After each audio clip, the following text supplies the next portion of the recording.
आप देख रहे हैं न्यूज एंड चैनल। आप सभी का इस्तकबाल है न्यूज एंड चैनल पर। आइए देखते हैं आज की अहम खबरें। अस्सलाम वालेकुम। मैं आज हिंदुस्तान के मुसलमानों को एक बहुत अहम पैगाम देने जा रहा हूं।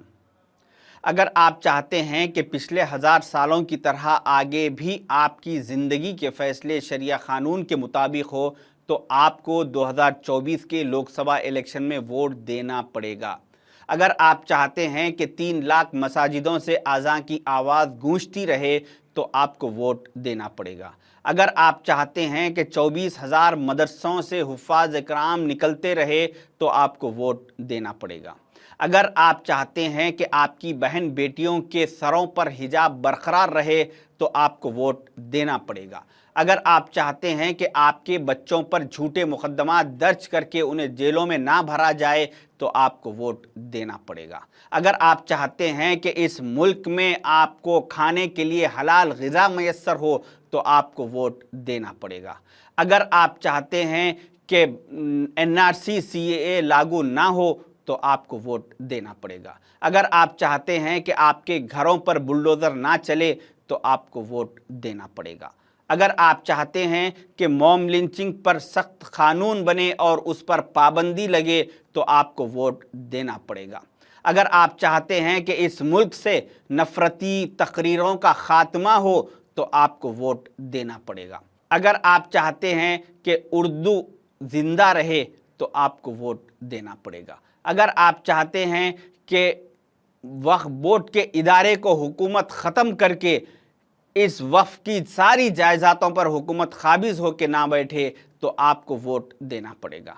अगर आप चाहते हैं कि हम दो हमारे दो का कानून नाफिज ना हो तो आपको वोट देना पड़ेगा। अगर आप चाहते हैं कि नबी सल्लल्लाहु अलैहि वसल्लम की शान में गुस्ताखियों का सिलसिला ख़त्म हो तो आपको वोट देना पड़ेगा। अगर आप चाहते हैं कि हमारे शहरों के नाम तब्दील ना किए जाए तो आपको वोट देना पड़ेगा। अगर आप चाहते हैं कि रज़ाकार, कश्मीरी फाइल्स, केरला स्टोरी जैसे झूठे फिल्में बना के हमारी छवि को ख़राब ना किया जाए तो आपको वोट देना पड़ेगा। अगर आप चाहते हैं कि कॉन्स्टिट्यूशन बाकी रहे तो आपको वोट देना पड़ेगा। अगर आप चाहते हैं कि 2024 के लोकसभा इलेक्शन के बाद भी कोई इलेक्शन हो और उसमें आपको वोट डालने का हक बाकी रहे तो आपको 2024 के लोकसभा इलेक्शन में कांग्रेस और इंडिया अलायंस को वोट देना पड़ेगा। अगर इस वक्त भी अगर आप मुत्तहिद होकर कांग्रेस और इंडिया अलायंस के साथ नहीं आएंगे, अपना कीमती वोट अगर इन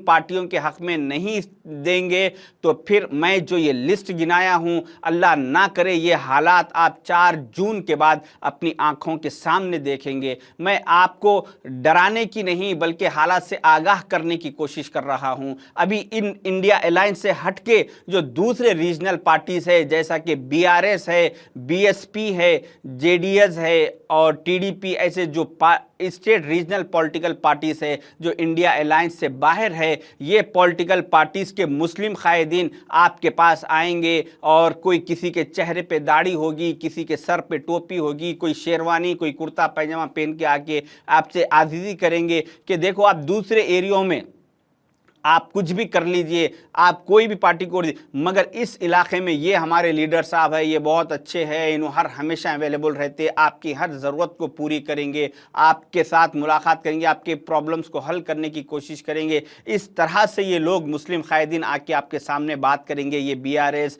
और BSP, TDP, इन पॉलिटिकल पार्टियों के। मगर खुदा आप इन लोगों की बातों में मत आइए, क्योंकि ये जो पार्टियों के मुस्लिम कायदीन हैं, इन लोग को अपना उन पार्टियों में वजूद बचाने के लिए, अपनी पोजीशन बरकरार रखने के लिए, अपने ऊपर के लीडरों को खुश करने के लिए उन्हें एक टारगेट दिया गया कि जाइए आप मुस्लिम वोटों को डिवाइड कीजिए, हमारे पार्टियों में मुस्लिम वोट को लाने की कोशिश कीजिए। तो ये लोग अपने आप को बचाने के लिए मुसलमानों के लिबास में आके आपसे आज़ीज़ी इंकिसारी करेंगे। मगर खुदा आप इन लोगों की बातों में मत आइए, आप एहतियात से काम कीजिए। आज फिल वक्त हिंदुस्तान, इस मुल्क के सारे उलमा इकराम, सारे इंटेलेक्चुअल, सारे दानिशमंद हजरात, सब लोग इस बात पे मुत्तफिक हो चुके कि हमें कांग्रेस और इंडिया अलायंस को वोट देना है इस 2024 के लोकसभा इलेक्शन में। क्योंकि आपने देखा कि इन जालिम हुक्मरानों ने, इनका जब दूसरा टर्म ये लोग आए दूसरे टर्म में यानी 2019 के बाद जो हालात पेश आए इस मुल्क में, आपने देखा कि बिहार में शहाबुद्दीन साहब जैसी शख्सियत की आवाज़ को हमेशा के लिए ख़त्म कर दिया गया,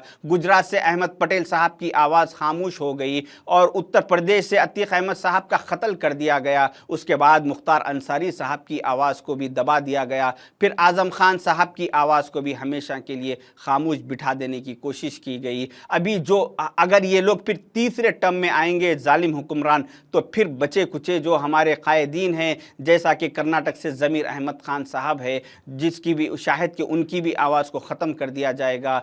तेलंगाना से जैसा कि मोहम्मद अली शब्बीर साहब है, उनकी भी आवाज़ को बंद कर दिया जाएगा। अपने महाराष्ट्र से अबू आज़मी साहब की आवाज़ को भी शायद के ख़त्म कर दिया जाएगा। इन बच्चे कुचे कायदीन की भी आवाज़ को दबा दिया जाएगा। अगर आप इस बार भी अगर एक प्लेटफॉर्म पर आके अपने कीमती वोट इस्तेमाल नहीं करेंगे, अपने इलाकों से 95% पोलिंग परसेंटेज नहीं करवाएंगे, तो फिर हालात बहुत ख़राब होंगे। अल्लाह ताला भी गाफिलों की मदद नहीं करता। हमें चाहिए कि हमारा अपना वोट कांग्रेस और इंडिया अलायंस को देकर हम इस मुल्क के कॉन्स्टिट्यूशन को बचाने की कोशिश करें, हम मुल्क को सेफ करने की कोशिश करें। खुदारा आप लोग किसी दूसरे पॉलिटिकल पार्टियों की बातों में मत आइए, मुत्तहिद होके इस बार कांग्रेस और इंडिया अलायंस के हक़ में वोट दीजिए। शुक्रिया, अल्लाह हाफिज़।